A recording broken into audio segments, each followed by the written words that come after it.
Merci beaucoup. Merci. Voilà. Merci à vous aussi pour la mobilisation. Ah oui. C'est vous qui êtes là sous la pluie à vous battre, hein. Donc, attends. Bah, il le faut. Ah oui, Il nous a à nous dire là.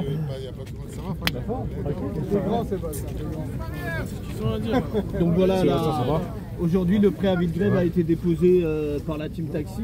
On a le président de la Team Taxi.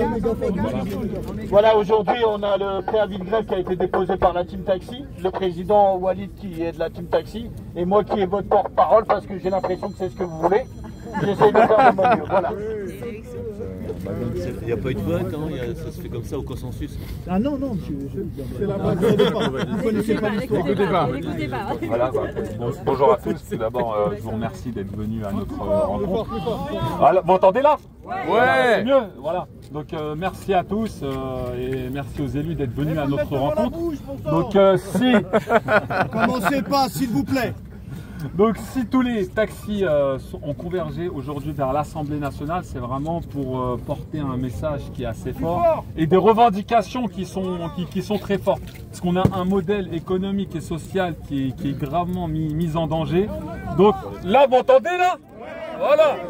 Donc je disais, il y a un modèle économique et social qui est gravement mis en danger par les pouvoirs publics. C'est-à-dire que le taxi est une institution qui malheureusement est remise en cause dans sa réglementation, dans sa législation, tout ça pour satisfaire l'appétit de plateformes financières qui veulent piller notre activité et nous on ne se laissera pas mourir. On se laissera pas mourir. Le taxi, il est vraiment lié à son territoire, il est lié, il a une histoire particulière dans l'histoire de France, il faut le savoir. C'est quelqu'un qui met constamment son engagement, sa santé, sa responsabilité pour pouvoir satisfaire le transport de proximité, le transport de longue distance. Il essaie de créer un lien humain avec les gens qui vont pour le transport médical par exemple. Et malheureusement, on voit qu'il y a une volonté de vouloir le déstructurer, de casser son taximètre. Nous, on a un taximètre, il s'agit d'un instrument qui permet de garantir l'équilibre économique de notre profession.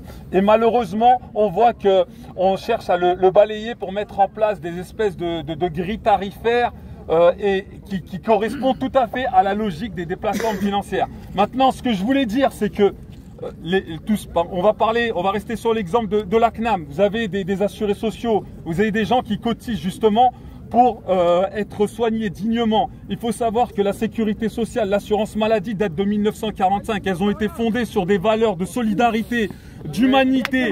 On a fait en sorte, Ambroise Croizat s'est battu justement pour que la France puisse avoir des soins qui soient dignes et que justement que cette France d'après-guerre puisse se réunir et se reconstruire. Et nous, on est venu revivifier ça aujourd'hui. On ne va pas laisser des modèles prédateurs venir tout bousiller dans notre pays, des logiques financières qui sont complètement folles, qui sont complètement accompagnées par des politiques néolibérales qui sont en train de nous achever tous autant qu'on est. C'est-à-dire que non seulement le modèle économique est mis en danger, on veut amener les chauffeurs à la faillite, on voit bien que cette ubérisation, c'est une vaste plaisanterie, c'est juste un asservissement des populations, c'est juste vouloir piller les gens dans ce qu'ils ont. Il va falloir réguler tout ça, il va falloir mettre il va falloir mettre en place des lois, il va falloir mettre des choses qui contrôlent ces plateformes et qu'elles arrêtent de venir déstructurer toute notre activité, toutes nos vies, parce qu'on s'y retrouve plus, on est tous chamboulés. Donc c'est pour ça que je vous demande vraiment à tous de vous mobiliser vraiment très fort aujourd'hui pour que ce soit entendu, pour qu'on consacre le taxi et qu'il reste uni et qu'il reste dans son activité. Voilà. Bien dit, Bravo, bien dit. Bravo.